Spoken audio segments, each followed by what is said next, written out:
As a child growing up, I often took on many roles: wizard, superhero, soldier, and even monster. Many days during the summers off from school, I began my day by loading my bicycle with my gear.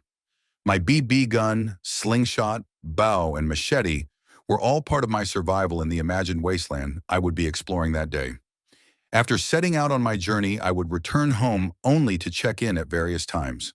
The ham and mustard sandwich went far in those days, allowing me to go without eating until supper time that evening. Despite the scorching summer days, water was no issue. A small bottle attached to the bike frame provided warm, if plastic, tasting water to cool my throat.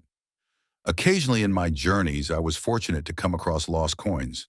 These were collected and stored in a small pouch on the handlebars and then spent at the pop machine of the nearby car wash. The small soda can provided a cold boost of energy to my sweat-depleted frame and would allow the day to continue. This would be how many of my summer days would be spent.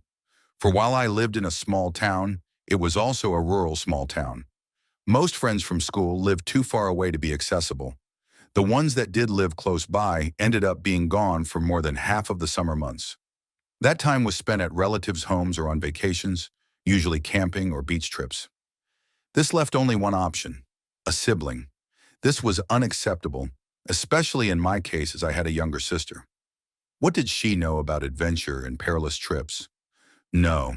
Instead of an ally, I would be hindered in every action. Reporting anything that was perceived as an indiscretion, my sister was quick to report to my parents for their gratitude. Under her spying eyes, I could never have constructed and tested my fire arrow as Rambo had done. This came from one of the medieval movies I had seen during that time. Rambo, in fact, never used fire arrows specifically, only explosive tips. I would explore that one in later adventures with fireworks. Setting the hay bale target aflame, using rubber bands, paper towels, and rubbing alcohol would have been frowned upon by my parents. Instead, quick actions and the removal of any burnt hay left them none the wiser. In my solo adventures, the one role I took on more than any others was that of Conan. The second film seemed to always be playing on the HBO channel. I assume this was due to it being PG rated rather than the R of the better first film. The tools of the journey would be only my machete and a small butter knife. The butter knife filled the role of a throwing dagger, if only able to stick in the ground. The iconic sword was replaced by my machete, which I whirled around as I had seen Conan do many times. Regular or cut-off denim shorts with no shirt completed the outfit of my favorite barbarian. Despite this wardrobe and the blazing summer sun, I never obtained the bronze tan of my hero. A child's imagination is almost boundless, but sometimes it did need some aid. The grass and trees were real enough for a jungle setting, but viable opponents were missing components. Their role would be filled by various plants and weeds, easily felled by my dull, pitted machete blade.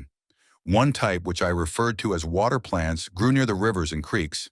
These were very weak to blows, even from a simple stick, and would bend to simulate being wounded before another blow severed them completely. The true bonus of these plants was their contents. Upon receiving enough damage, they would spill the watery contents from their stalks. In my mind, the water splashing upon me was the blood of my fallen enemies and fueled my berserker rage. The other plant type, which I was more careful about wounding, would be the milkweed plants. These were filled with a milky, sticky substance I preferred not to have on me. But by cutting one in half with the blade, it would slowly begin to bleed, enhancing my battle. The seed pods became decapitated heads of the fallen, flying from a swift upward stroke to land on the ground. This was how we played when I was a child, and I turned out fine.